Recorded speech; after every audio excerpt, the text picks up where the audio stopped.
කඳුලට තනි රකින දුක ළඟ රැක සිටින බලා සිටි ඔබ සොයා එන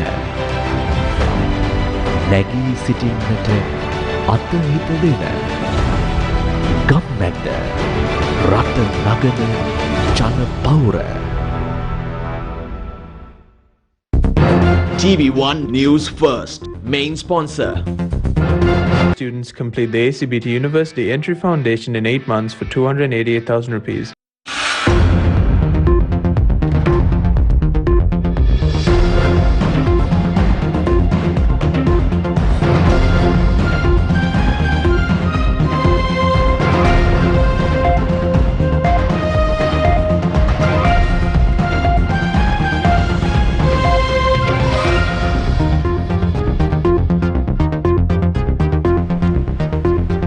What's happening around the world and what's happening here at home?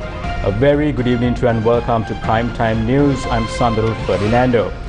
Let's now take a quick look at your top stories for tonight.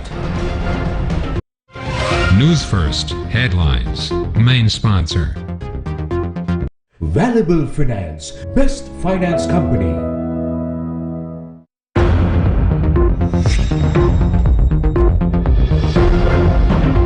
Resolve teacher and principal's salary anomalies in 2 stages. A proposition from the Prime Minister. Final decision of teacher and principal's trade unions to be announced tomorrow. Famine to ensue after a global pandemic. A statement from the Minister of Trade. Sri Lanka will not face a famine. An assurance from the Minister of Finance. Farmers' protest over fertilizer continues. Civilians take to the streets against soaring cost of living. Chief of the Army Staff of the Indian Army arrives in Sri Lanka for a 5-day visit. BJP stalwart Subramaniam Swamy arrives in Sri Lanka. Calls for Ram Setu to be named an Indian National Heritage Monument. Probe commences into controversial project in Muthurajavala. Activities temporarily suspended.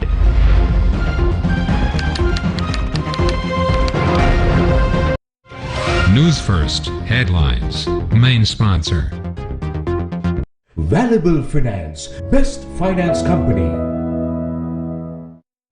Teacher and principals trade unions met Prime Minister Mahinda Rajapaksa earlier today, seeking to end a lengthy standoff between them and the government over salary anomalies of teachers and principals.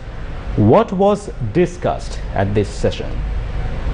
Representatives of teachers and principals trade unions who arrived at the Temple Trees at around 12:30 this afternoon engaged in a discussion with the Prime Minister for over 3.5 hours.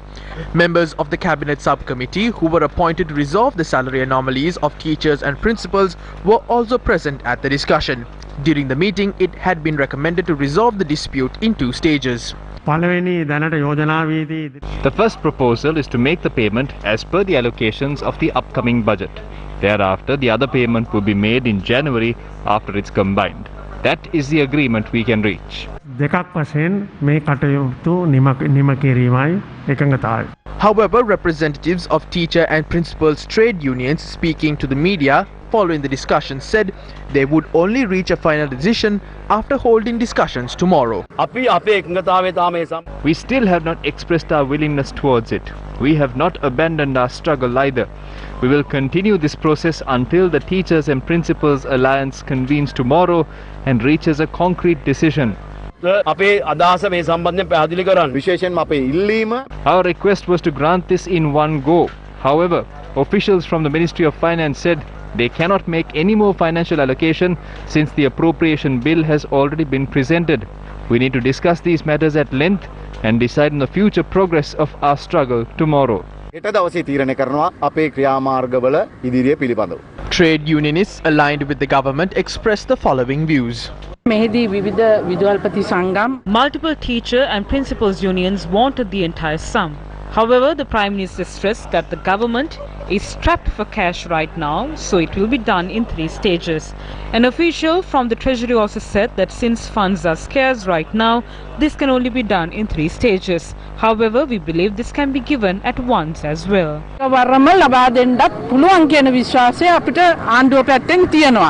However, Chairman of the Association of Education Professionals bears a different opinion. The government constantly brought up figures instead of considering the detriment it would cause. They do not value it. The government considers this a mammoth sum. However, the losses suffered by the country through the sugar scam, oil scam, removal of VAT and other scams is 100 times greater than this sum.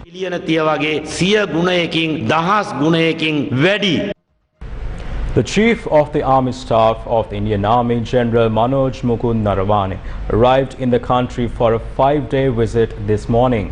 According to the Indian High Commission in Sri Lanka, the visit will pave the way for deeper cooperation in defence between Sri Lanka and India. General Naravane was received by Army Commander General Shavendra Silva. The delegation also comprises Major General Rajiv Thapar, Major General of General Staff and Headquarters Army Training Command, Major General Vikrant Naik, Military Assistant to the COAS, and Colonel Mandeep Singh Dillon.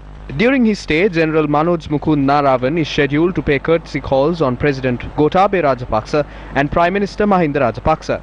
The visiting Chief of the Army Staff is to be honoured at the Army Headquarters in a colourful guard turnout plus in an elegantly dressed Special Guard of Honour salute when he tours the Army Headquarters tomorrow. On Thursday the 14th, the visiting Chief of the Army Staff will attend the 38th anniversary celebrations of the Gazaba Regiment in Saliapura.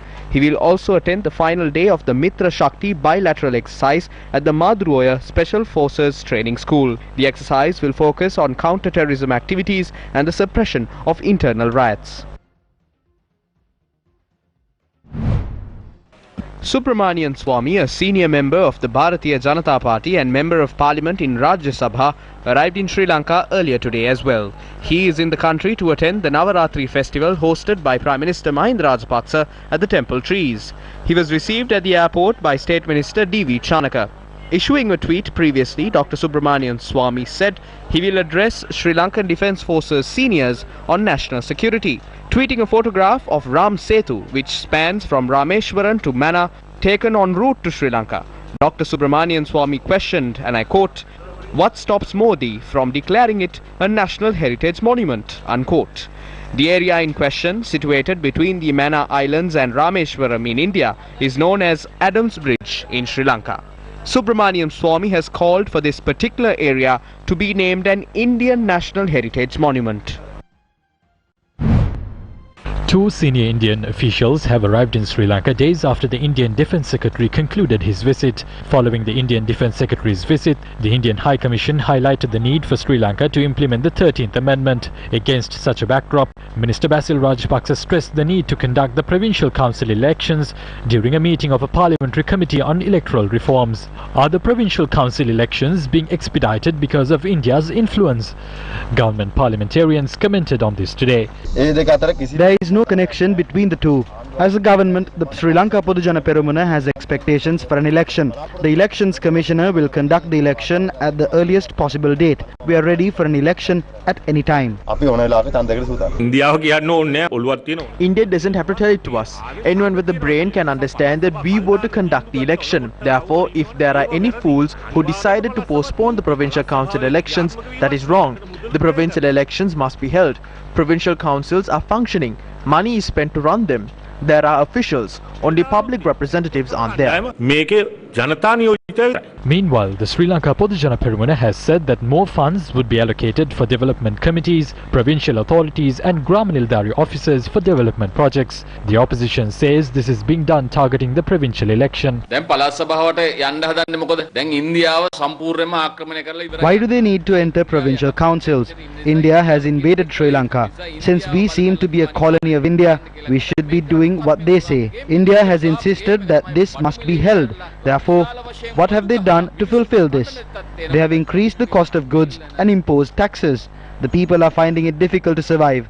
They are going to distribute this money among their allies who would be contesting the election. සහචරයන්ට කෝටි ගණනක් මුදලක් දෙන්න යනවා අර නිකන් ඡන්ද ගුණ්ඩු හැටියට බෙදන්න. අර ප්‍රාදේශීය සභා මන්ත්‍රීවරුන්ට ඊට පස්සේ ප්‍රාදේශීය කමිටු 100 billion has been allocated for Pradeshia Sabha members and the chairman of those committees. This is not the cost for the election. This is how they plan to distribute to win votes.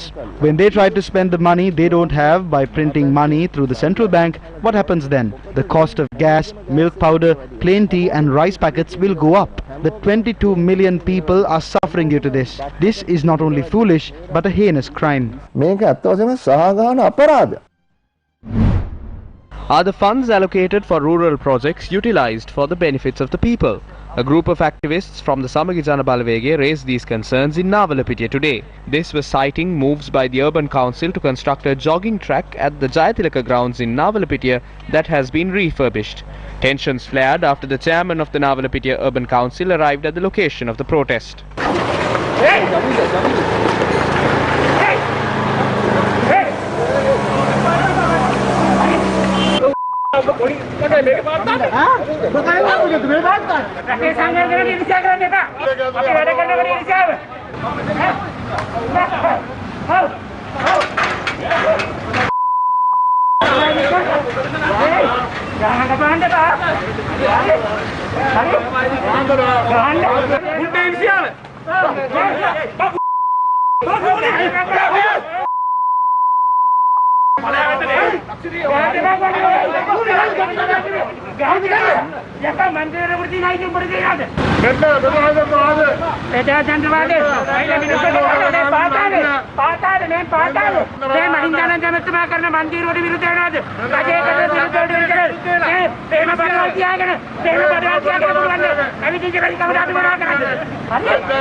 The construction of a 200-meter jogging track at the Jayatilaka grounds in Navalapitiya at a cost of 20 million rupees had commenced on the 26th of September.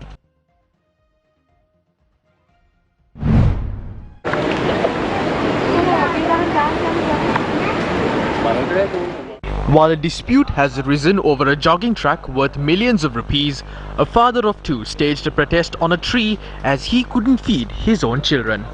He complained that he wasn't given at least a dry ration pack worth 5,000 rupees. The man called off the protest after the police discussed the matter with him.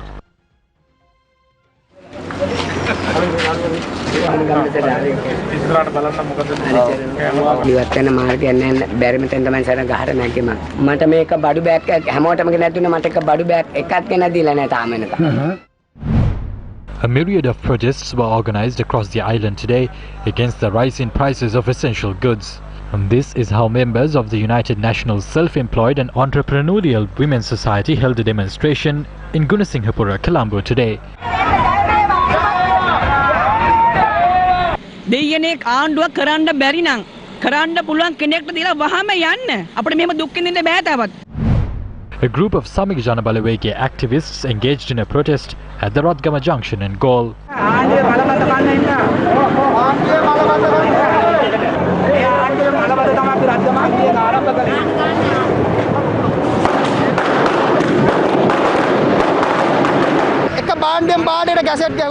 Gazettes were published for each item. They were unable to reduce prices even after doing so. It has been 2 years now. I wish to ask the people one thing.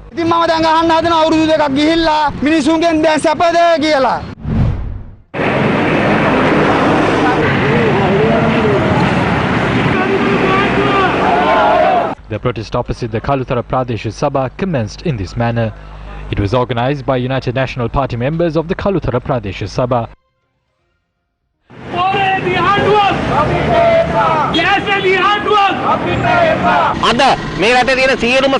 By today, they are looting the funds and taxes of the general public and selling each natural resource. It has not even been 2 years. If this continues in the next few years, our country will be destroyed. A protest organized by United National Party members of the Ukuwala Pradesh Sabha in Matale was held opposite the Pradesh Sabha premises.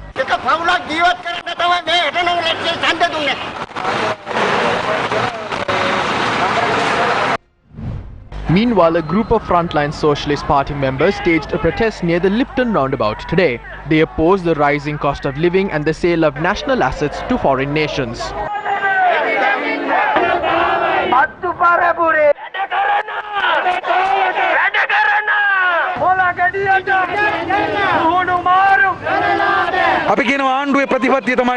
The government has this policy in which they think that the country can move forward by selling off assets.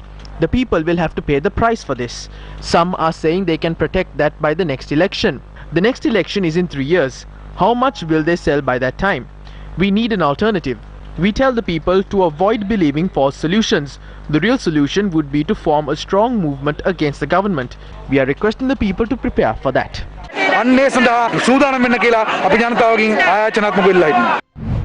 Trade Minister Bandula Gunawardena says famines have emerged after pandemics. He expressed these views while explaining the need to increase fuel prices. The price of a barrel of fuel will surpass 100 rupees soon. Therefore, the price of fuel, gas, milk powder and dal will increase. A famine emerged whenever there was a pandemic. The cost of essential goods in India, Bangladesh, Nepal and Bhutan are higher than in our country.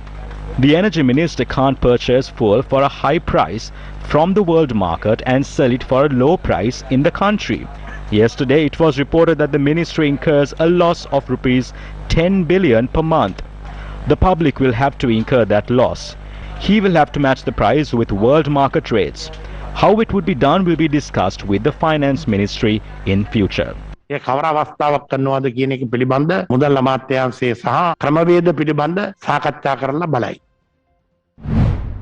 Meanwhile, Finance Minister Basil Rajapaksa says the government won't allow a famine to occur in the country. He had made these remarks at a meeting with the Agriculture Ministry and its relevant state ministries.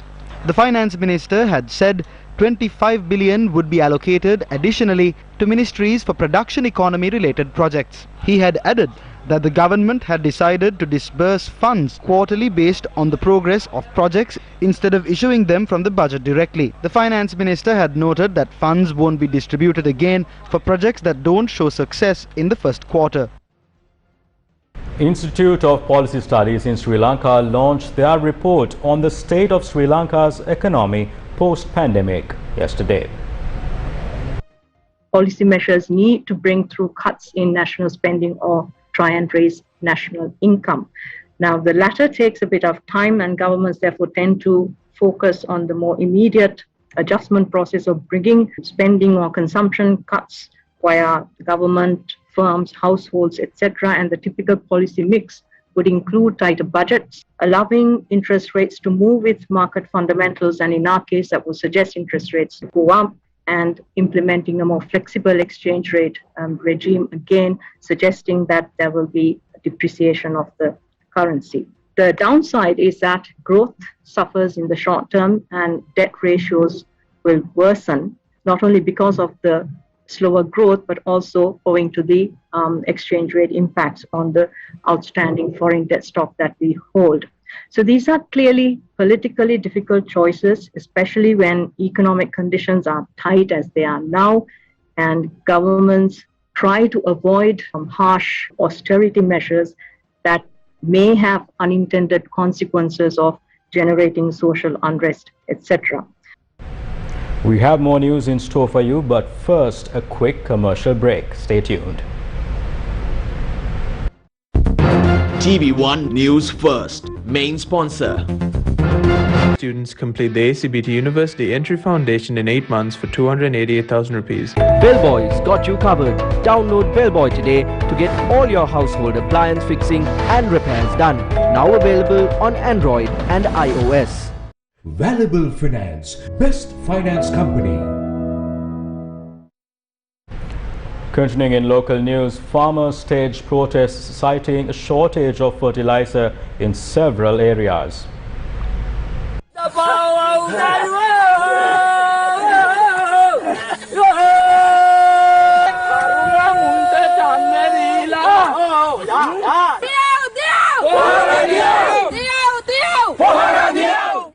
This was the situation at paddy fields in Alahara. Farmers of Nuwaragala in the Mahawali Sea Zone engaged in a protest at the Nuwaragala Junction today.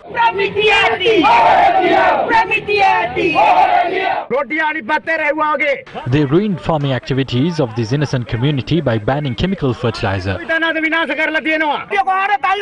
What are they doing to us? Why aren't these public representatives speaking for us? Will our representatives speak on behalf of us? Can't the leaders of our country understand our situation? We must explain our plight to the deity of Kataragama.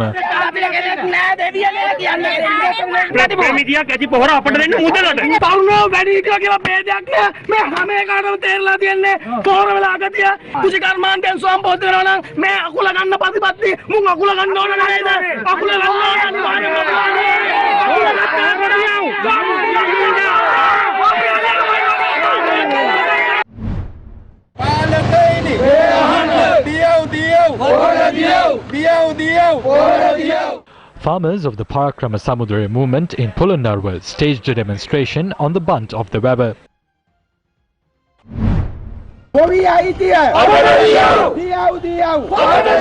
Another protest was staged at the paddy fields of Bakamuna Elahara. They are selling farmlands to foreigners. They are giving away water resources as well. Today, they are selling us too.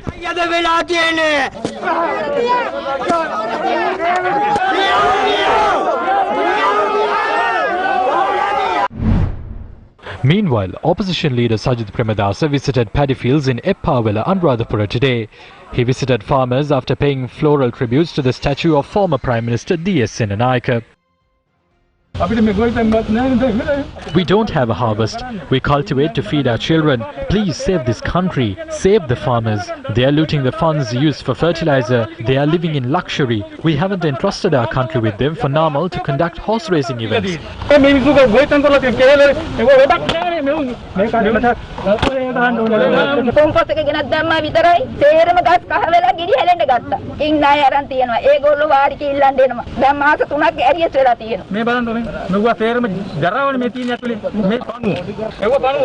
මේ වගේ තත්ත්වයක් තුළ රට තුළ සාගතයක් නිර්මාණය වෙනව පමණක් නෙමෙයි ළමා සහ මාතෘ මන්ද පෝෂණයක් වැඩි වෙනවා. මොනවද ප්‍රවෘත්ති සාකච්ඡාවල? This situation won't just cause a famine. It will also cause malnutrition among children and mothers. What do they say at media briefings? They say that the cost of fuel, cement, milk powder and gas must be increased. How can people survive in a country with a weak economy? We must understand that a person's responsibility is to help another to survive and not to kill them. Failing to give chemical fertilizer to farmers is paving the way for their deaths. Is this a government that causes the deaths of people? මේ රටේ තියෙන්නේ මිනිස්සු කැරකොප්පු වලට යවන රාජ්‍ය පාලනයක්. 3 government parliamentarians expressed the following views on the fertilizer crisis in the country. As the leader of the country, the president didn't make a policy decision based on a dream he saw. The entire country and the world accepts it as something good. But there is a problem of its usage. During yesterday's cabinet meeting, we were told that a plan has been made to distribute fertilizer. I believe the manner in which the plan was made will be clarified at a press briefing tomorrow. හෙට දවසේ මාධ්‍ය හමුවක් තියලා ඔබට පැහැදිලි කරાવી පොර බෙදා හැරීමේ යාන්ත්‍රණය සකස් වෙච්ච ආකාරය. He made a decision to introduce cultivation using organic fertilizer even if it was a sudden move. Such decisions will never be implemented if they are delayed. The farmers also don't have faith on this. To win the support of farmers, they must be properly informed of this. They must be given an assurance that they will be compensated if their earnings drop. If they have faith on this, I think there won't be issues in cultivating. In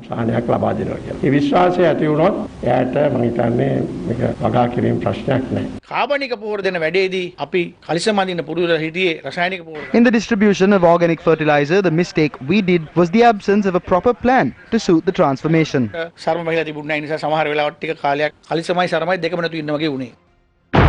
Do you remember? Proposal presented to Cabinet seeking to ban the use and importation of chemical fertilizer, weedicides and pesticides to the country. Do you remember? Ministry of Finance issues Gazette banning chemical fertilizer. Do you remember? Experts issue grim forecast on the detrimental effects of a fertilizer shortage. Do you remember? Ban on chemical fertilizer gives rise to acute fertilizer shortage within the country. Farmers take to the streets, demanding adequate quantities of fertilizer. Do you remember? Gazette bearing the signature of Finance Minister Mahinda Rajapaksa issued, allowing certain types of agrochemicals to be imported. Do you remember? Government's tender to import organic fertilizer handed over to Qingdao Sivin Biotech Group in China as local fertilizer production fails to meet demand. Do you remember? Harmful microorganism named Erwinia detected from an organic fertilizer sample imported from China. National Plant Quarantine Service reveals. Minister of Agriculture cries foul over methods used to import samples. Do you remember? Harmful microorganisms detected from a second batch of samples. Importation of organic fertilizer from the Chinese firm suspended. Do you remember? Chinese embassy in Sri Lanka questions the veracity of the testing process used to detect harmful bacteria. Tests were conducted in line with international standards. Agri-scientists hit back at Chinese embassy's statement. Proposal presented to import organic fertilizer from India. Do you remember? Commissioner of Agrarian Services says distribution of organic fertilizer for the Maha season has begun. Questions arise as to whether these stocks of organic fertilizer were locally manufactured or imported. Are there sufficient stocks of fertilizer and agrochemicals in the country at present? For your attention.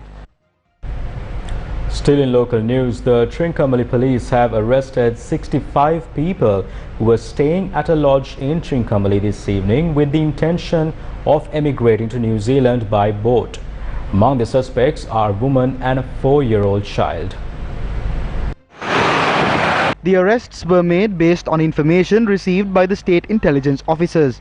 According to the police, suspects are residents of Jaffna, Mullatiu and Baunia. Police found dry foods and clothes in possession of the suspects.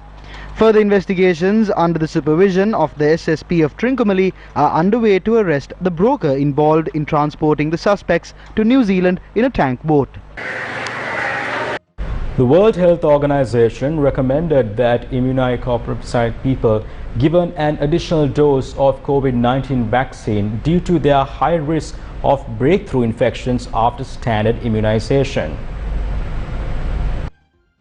The Strategic Advisory Group of Experts on Immunization said the additional dose should be offered as part of an extended primary series since these individuals are less likely to respond adequately to vaccination following a standard primary vaccine series and are at high risk of severe COVID-19 disease. The panel also recommended that people over 60 receive an additional dose of the shots made by Chinese vaccine makers Sinopharm and Sinovac some 1 to 3 months after completing their schedule. The panel said health authorities using the Sinopharm and Sinovac vaccines should aim first to maximize 2-dose coverage in the older population and then administer the 3rd dose. The SAGE group, composed of independent experts who make policy but not regulatory recommendations, will review all global data on booster shots in an 11th of November meeting. A report has described UK's early response to COVID-19 as one of the worst public health failures. The report has been published by a UK parliamentary committee. In its report, the parliamentary committee says the UK government's delay in introducing the first lockdown costed thousands of lives. The delay was because the government attempted to manage the spread of COVID-19 to achieve herd immunity instead of stopping it. The report reads, quote, "The veil of ignorance through which the UK viewed the initial weeks of the pandemic was partially self-inflicted," end quote. It suggests that a massive crowd at a football match and a horse racing event in March last year may have spread the virus. UK has stopped testing in March 2020 and only those admitted to hospitals were tested for weeks during the first peak. The report describes the start of testing as, quote, "slow, uncertain and often chaotic," end quote. It notes that the government and the National Health Service had also failed to recognize the significant risks to the social care sector at the beginning of the pandemic. 2 people who were suspected to have sold dogs for meat have been arrested in Wadua. The two suspects, a man and a woman, were found with at least 5 puppies tied to a cart near the Vaduwa railway station just 2 days ago. The arrests were made based on a tip-off received by the police on Sunday. Last month, Newsfirst exposed a dog-napping saga involving the same suspects in Colombo. Our report showed how animal rights activists had rescued 13 dogs from the duo. The activists said they would find homes that would care for them. According to the Vaduwa Police OIC, the duo were arrested over charges of abducting canines and selling them for meat. However, the question remains, if these dogs were sold for meat, who did they sell it to? The Vaduwa Police OIC said investigations are underway. Let's now take a look at some decisions made during yesterday's cabinet meeting. The cabinet has decided to prepare a plan to identify national heritages in Sri Lanka. This was made based on a proposal put forward by the Prime Minister. Based on the report of a committee that studied the matter, a decision has been made to establish a centralized, independent institution. This would be for identifying, acquiring, conserving and conducting researches on national heritages. The Cabinet has also granted approval for a bill to be tabled in Parliament to increase the retirement age of private sector workers to 60 years. Workers who haven't reached 52 years when the law is implemented will be able to retire by 60. Those whose ages are 52 years or above at the time of implementation can be employed under 3 age groups up to 59 years. The average life expectancy in Sri Lanka has passed 79 years. Therefore, this decision is important. Workers who haven't reached 52 years when the law is implemented will be able to retire by 60. The bill will propose a suitable retirement plan for those who have passed that particular age limit. Intercompany Employees Union expressed the following views regarding the matter. The government must do what it takes to increase the income of the people, introduce bills and laws to the parliament. To do that, we must inform this government, who is trying to extend the time period during which employees can withdraw their money from the EPF to 5 years. Every regime that tried to do so was sent home. The Intercompany Employees Union will not let them extend the age an employee can withdraw their EPF funds from 55 to 60. We will not let them strip off the rights of employees.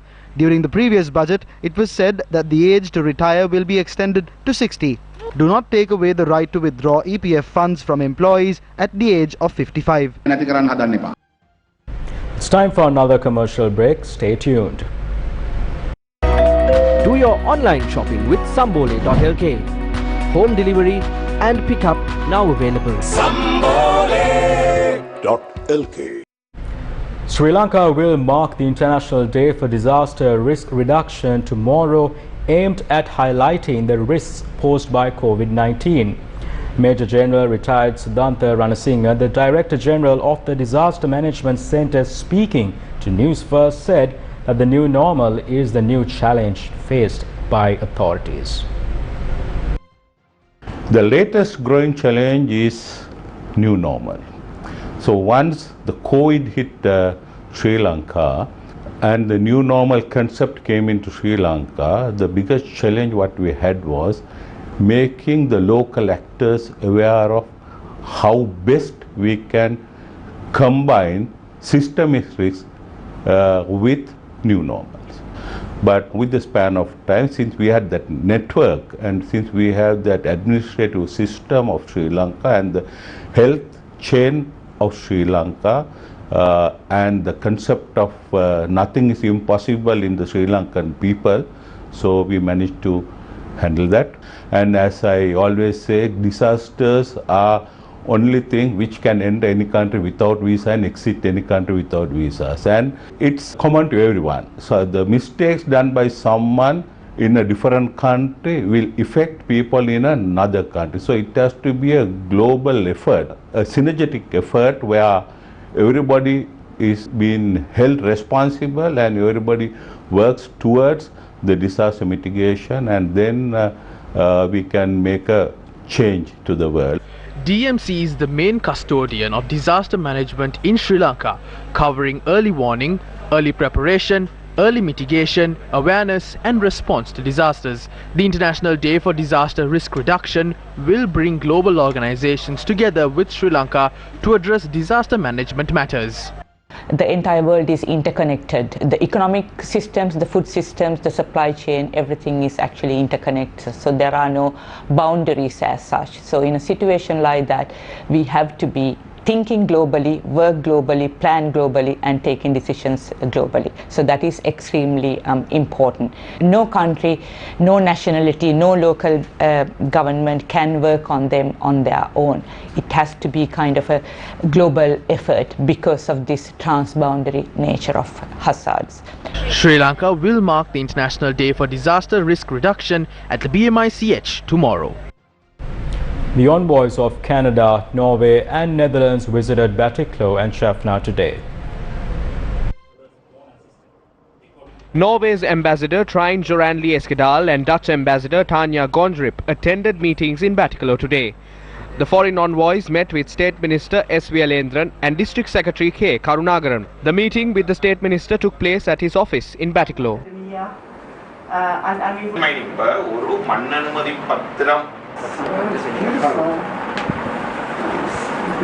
எமது கிழக்கு மாகாண மக்களுடைய பல்வேறுபட்ட தேவைகள் பிரச்சனைகள் I discussed the long-standing problems and needs of the people in the Eastern Province. I also outlined the development projects carried out by the government.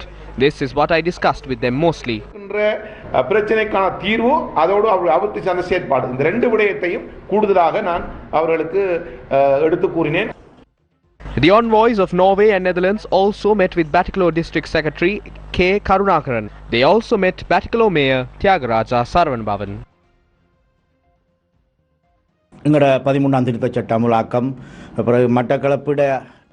We discussed matters surrounding the 13th Amendment and the projects that are being implemented to transform Batticaloa. We need to apply pressure on the international community to take Sri Lanka to the negotiation table to find a solution for the Tamils. We have also asked for a political solution. Canadian High Commissioner to Sri Lanka David McKinnon met the Mayor of Jaffna, Vishwalingam Manibanan, today. Always a pleasure to come back to Jaffna, and it's important to talk to as many people as I can. And the Mayor is certainly an important leader here. I was very happy to be able to spend an hour with him this morning.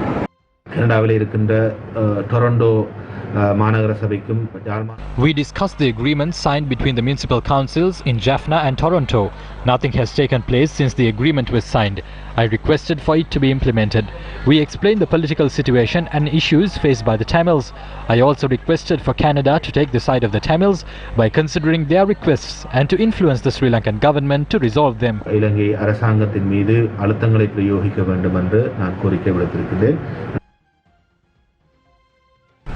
The Children's Agency of the UN has commended Sri Lanka's decision to reopen primary schools. Schools in Sri Lanka have remained shut for 24 weeks due to fears of COVID-19.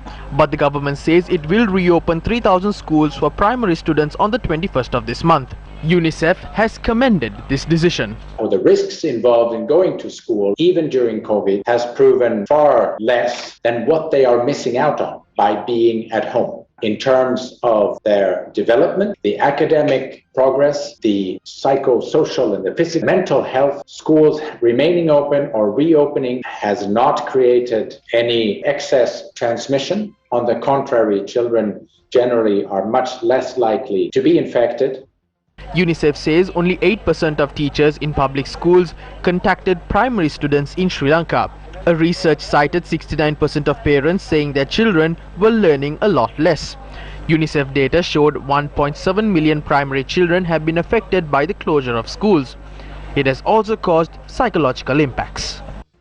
Online classes is not very effective for children at that age. Excessive screen time can also damage not just their eyesight, but in the long term can even make changes in their neural pathways in the brain. A lot of these children have reduced attention spans. Spending a lot of hours with a computer screen has definitely had an impact, even on their emotional level. A lot of these children have become rather hyperactive. These children are being subject to various types of maltreatment, abuse at times. These things can traumatize children.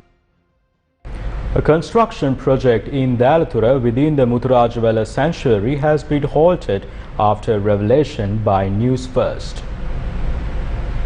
Newsfirst revealed that construction activities including a bridge and a small wabber were taking place on a 30-acre land. The Urban Development Authority's Director General Prasad Ranavera told Newsfirst the project was taking place based on initial approval granted by them. But after Newsfirst revelation, he said officials have been instructed to begin investigations immediately. A senior official at the Sri Lanka Land Development Corporation said the project has been halted until investigations conclude. People of Ovathanna Palagalavatta in Harispattuwa say a sand quarry in their area has placed their village in danger. They say that a main road, a burial ground and a water tank in the area are at risk. When sand is mined from the mountain, the burial ground located on top will collapse onto the houses at the foot of the mountain. There are cracks on the road. When portions of the road begin to break away, how can a person travel on a vehicle? This is a water catchment area. No one has paid attention to the environmental damage this is causing.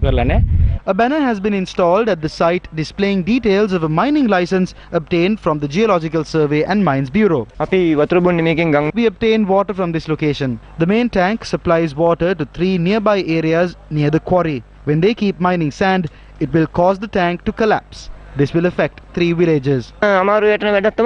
Villagers staged a protest recently demanding a solution to this problem.